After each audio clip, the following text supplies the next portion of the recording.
1 नवंबर 2024 को रिलीज होने वाली फिल्म यानी कि सिंघम अगेन हाल ही में थिएटर में लग चुकी है और इस मूवी को मैंने देख लिया है।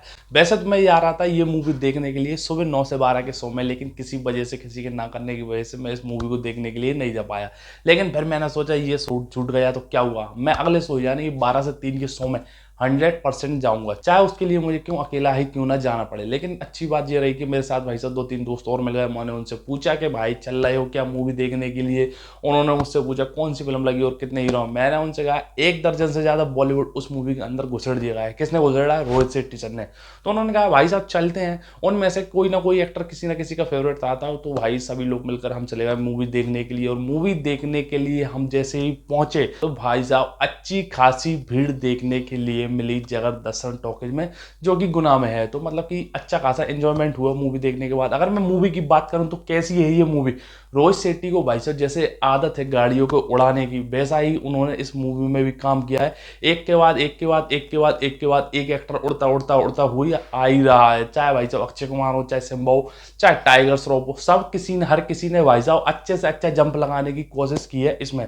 वैसे तो भाई साहब आपने इस मूवी का ट्रेलर देखा होगा तो आपको पहले से ही पता होगा कि यह मूवी भाई रामायण के ऊपर बेस्ड मूवी है। मतलब कि जिस हिसाब से रामायण में जो जो चलता रहता है, मतलब कि कहना मैं ये चाहता हूँ कि एक तरफ रामायण चलती रहती है और दूसरी तरफ रियल स्टोरी, उसी हिसाब से मतलब जो रामायण में हो रहा है वही भाई साहब उनकी लाइफ में भी होता रहता है। पहले हाफ की बात करूं तो इस मूवी के पहले हाफ में भाई साहब जहां पर अर्जुन कपूर की एंट्री होती है, मतलब कि पूरे पैसे आपके बस वहीं वसूल हो जाएंगे जब तक कि भाई साहब अर्जुन कपूर के मुंह से कोई भी डायलॉग नहीं निकलता है। मतलब कि इतनी तगड़ी एंट्री भाई साहब इस मूवी में अजय देवगन से लेके सलमान वो सॉरी किसी भी एक्टर को नहीं दी गई है। कि मतलब कि जिस हिसाब से भाई साहब जो एंट्री अर्जुन कपूर को मिली है, वैसे तो पहले हाफ में भाई साहब सभी का इंट्रोडक्शन मतलब एक एक कैरेक्टर को आने में ही लग जाते हैं। आधा हाफ तो भाई साहब पूरा इसी में निकल जाता है। उसके बाद सेकंड हाफ में जैसे ही मूवी स्पीड पकड़ती है तो हर चीज आपको भाई साहब पहले से ही प्रिडिक्टेबल लगती है, क्योंकि आपने रामायण तो देखी ही होगी। चाहे भाई साहब वो लंका जलाने वाला सीन हो, चाहे फिर जटायु का बचाने वाला सीन हो, मतलब कि हर सीन। लेकिन भाई साहब फिर भी आपको मूवी एक अच्छा खासा एंजॉयमेंट देकर जाती है। जिस हिसाब से भाई साहब मैंने सोचा था कि इस मूवी में अजय देवगन के अलावा इतने सारे और एक्टर हैं तो भाई साहब इसकी हाइप ऑटोमेटिक यहाँ से यहाँ पहुंच गई थी। लेकिन जब मैंने मूवी को देखा तो इस मूवी की हाइप जहाँ से जहाँ पहुंच गई है वो आपको मूवी देखने के बाद तो पता चल ही जाएगा। वैसे मूवी की स्टोरी ठीक ठाक ही है, रामायण के ऊपर पूरी मूवी बेस्ड है। तो अगर आपने रामायण देखी है तो आपको मूवी पहले से मूवी की स्टोरी आराम से ही आप प्रिडिक्ट कर लोगे। अगर मैं बात करूँ कि इस मूवी में भाई साहब सलमान खान का कैमियो होने वाला है कि नहीं, तो वो मैं आपको नहीं बताने वाला, क्योंकि बस इतना ही कहूंगा आपके साथ एक छोटा सा स्कैम होने वाला है। हालांकि आप जो सोच रहे हो वो भी हो सकता है और जो नहीं सोच रहा है वो तो 100% हो सकता है।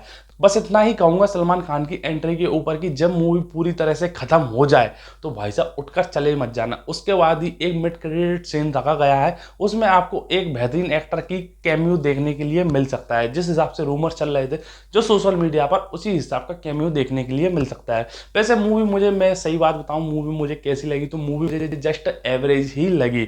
इस मूवी में अर्जुन कपूर और सिम्बा ने जो कैरेक्टर निभाया है, मतलब कि रणवीर सिंह ने, उन दोनों कैरेक्टर के आगे भाई से सभी की परफॉर्मेंस मुझे फीकी नजर आती है। जहां पर सिम्बा यानी कि रणवीर सिंह अपनी एंट्री लेते हैं और जब तक वो भाई साहब स्क्रीन पर रहते हैं सभी का ध्यान उन्हीं की ओर आकर्षित रहता है, चाहे उनकी छोटी छोटी पंच लाइन हो, चाहे उनका भरपूर एक्शन हो। मतलब कि इतना ज्यादा मजा आपको रणवीर सिंह और अर्जुन कपूर को देखकर आएगा उतना भाई साहब पूरी मूवी देखने के बाद भी नहीं आएगा, कहना मैं ये चाहता हूँ। वैसे तो मूवी मुझे ठीक ठाक ही लगी, मूवी मैं देख चुका हूँ, मूवी मुझे बढ़िया लगी। इस मूवी में कोई भी गाली गलौच या डबल मीनिंग बातें नहीं की गई हैं, तो उस हिसाब से भाई साहब इस मूवी को आप पूरी फैमिली के साथ भरपूर तरीके से एंजॉय कर सकते हो अगर आपके पास में थिएटर में ये मूवी लगी है तो।